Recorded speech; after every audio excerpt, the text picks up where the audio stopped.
और दूसरे तरफ महाराष्ट्र में शरद पवार जी का पार्टी तोड़ा जा रहा था और उसके पार्टी को तोड़कर अजित पवार जी को जो बीजेपी के लोग उप मुख्यमंत्री बनाए हैं, क्या उनको यह राष्ट्रपति पुरस्कार देंगे या भारत रत्न देंगे, या बीजेपी के लोग से हम मांग करते हैं। आर से बीजेपी वाला इस बार कहां भागेंगे उसका आता पता नहीं है। और एक बात हम आपको कह देना चाहते हैं, ये बीजेपी के लोग जितना अभी ट्रेन चल रहा है, रेलगाड़ी देख लीजिए आप, जितना चल रहा है सबके भगवा रंग से रंगवा दिया है, सब रेलगाड़ी को लाल कर दिया है, भगवा रंग कर दिया है। हम बीजेपी के लोग से पूछना चाहते हैं, तुम रेलगाड़ी के डिब्बा इंजन रुकवा लाल करवा दिया, भगवा रंग में रंगवा दिया, हमार झंडी हरा झंडी लालू बाबू के हाथ में है। जिस दिन लालू बाबू हरा झंडी दिखाएगा उसी दिन तोहर भगवा वहां दिल्ली पहुंचेगा, और इस बार हरा झंडी दिखने वाला नहीं है। जिस दिन तेजस्वी यादव बिहार में गिरफ्तार हो जाएगा उस दिन बिहार की धरती आने वाले 24 के चुनाव में करवट लेगी, और जब जब बिहार की धरती करवट ली है तब तक इस देश की दिशा और दशा बदली है। और आने वाले समय में बीजेपी को पता चल जाएगा कि एक तेजस्वी यादव को गिरफ्तार करने से इस बिहार में उसको जो खामियाना भोगना पड़ेगा। 40 सीट में बीजेपी एक सीट भी नहीं जीतेगी जो तेजस्वी यादव को यहां से गिरफ्तारी करेगा। नमस्कार, आप देख रहे हैं 4 PM। मैं हूं अभिषेक मिश्रा। बिहार में सियासी बवाल तेजस्वी यादव के इस्तीफे की मांग को लेकर, जमीन के बदले नौकरी मामले में चार्जशीट क्या हुई, बीजेपी आक्रामक हो गई, और बिहार विधानमंडल के मानसून सत्र के दौरान बीजेपी ये कह रही है इस्तीफे से कम कुछ भी मंजूर नहीं है। हमारे साथ आरजेडी के विधायक या फिर आरजेडी के फायर ब्रांड नेता कहें तो ज़्यादा ठीक होगा, राम वृक्ष सदा हैं। सर, भारतीय जनता पार्टी को इस्तीफे से कम कुछ भी मंजूर नहीं है, कर रही है तेजस्वी यादव चार्ज सीटेड हो गए, इस्तीफा चाहिए। सबसे पहले तो मैं धन्यवाद देता हूं, और भारतीय जनता पार्टी के लोग जो बोल रहे हैं हम लोगों के आदरणीय नेता बाबू तेजस्वी यादव के बारे में इस्तीफे की जो बात कर रही है, सबसे पहले भारतीय जनता पार्टी से मैं कहना चाहता हूं कि वह अपने चरित्र को देखे।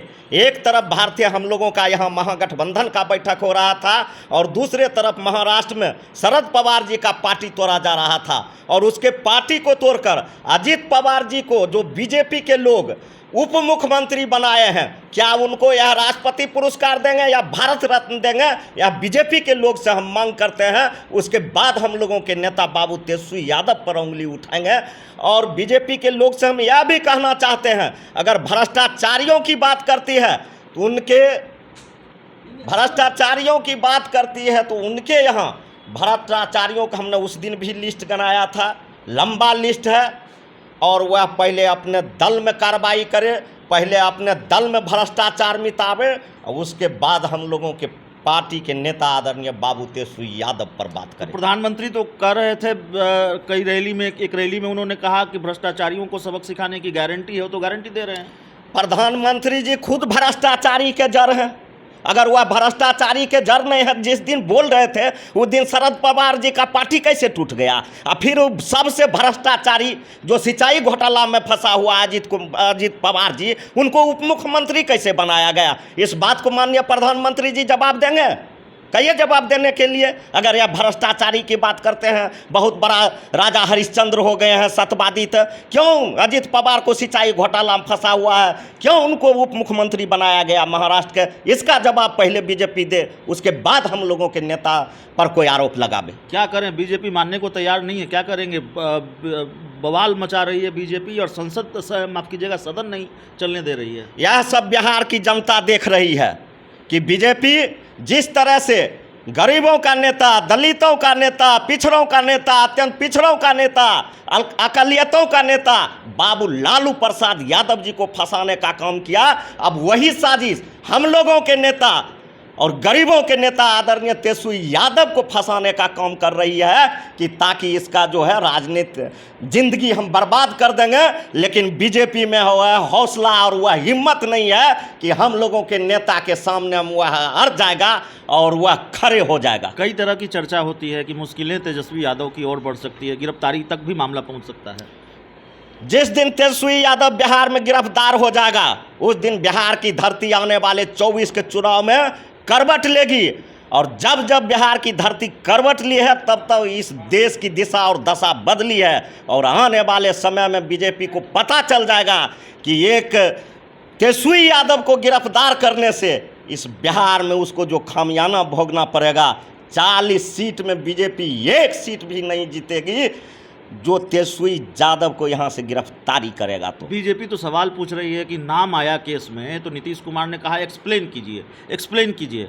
अब तो तेजस्वी यादव चार्ज सीटेड हैं, फिर इस्तीफा क्यों नहीं ले लेते तेजस्वी यादव का, बर्खास्त क्यों नहीं कर रहे हैं? वह बात तो उनको मुख्यमंत्री जी से ने पूछना चाहिए था कि क्यों नहीं इनसे इस्तीफा लेते हैं, क्यों नहीं बर्खास्त करते हैं।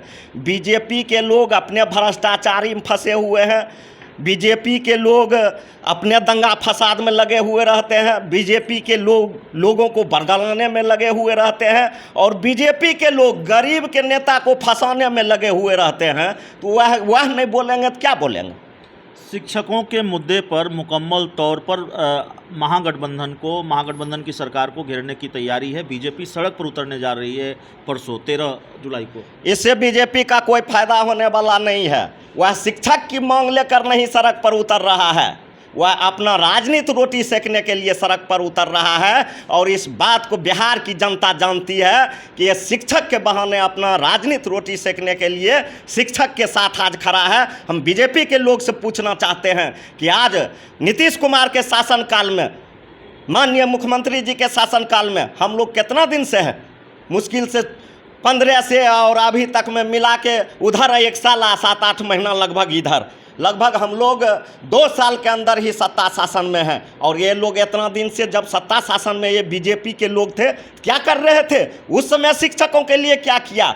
उस समय इन्होंने शिक्षकों के लिए, बीजेपी के लोग शिक्षकों पर दोहन किया, इसलिए किया कि शिक्षक सबसे ज़्यादा गरीब है। और बीजेपी के लोग अगर उस समय, जिस समय वह सरकार में थी, अगर उस समय दमन नहीं करता शिक्षकों का तो आज शिक्षकों की सूरत और हालत कुछ और होती।